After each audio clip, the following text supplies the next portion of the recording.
The last century has seen revolutionary changes in many aspects of British women's lives. Since emancipation in the early 1900s, many women have achieved greater equality in a number of areas. But how far have attitudes to the value placed on the role of mother and domestic goddess changed? At the turn of the last century, for the vast majority of women, their place was very much in the home. Wife, mother, cleaner and washerwoman. Women dedicated an entire day to washing their family clothes and bed linen, and without the technology we have today, had to struggle with very basic equipment, just a bar of soap and a washboard. The turn of the 20th century saw the first prototype of the electric washing machine, and then in 1909, two enterprising German professors invented this, the world's first soap powder with a bleaching agent. This played a major role in abolishing wash day, which in turn radically changed women's roles and their day-to-day lives. Life was about to get harder before it got better though, with the arrival of the First World War in 1914. With husbands and sons fighting in Europe, millions of women were left to look after their homes and families themselves. But in 1918, women finally got the vote, but only if they were over the age of 30.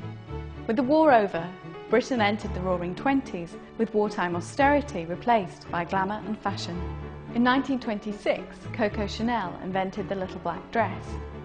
And as well as hemlines rising to the knee, by 1928, finally all women got the vote. Back in the domestic kitchen, things were also beginning to change. New colours and materials became available, and with that came the need for what was called a scientific approach to washing. Purcell offered women advice to help cope with these changes, even going on the road with a caravan kitted out with washing equipment. With the outbreak of World War II came the next step in women's emancipation. With men away at war, millions of women who had never been able or allowed to work took on roles in munitions factories or joined the land army. With the end of another world war, many women stayed on in the workplace, but many more went back to the drudgery of the wash day.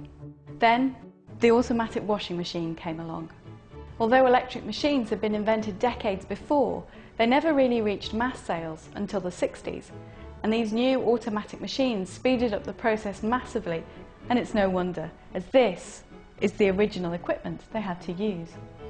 The swinging 60s saw women's liberation reach a new level, with the pill introduced to the UK, to married women only at first.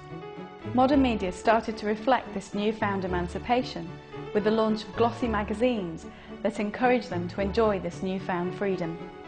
Then groundbreaking legislation was introduced to ensure women could compete with men in the workplace on an equal footing.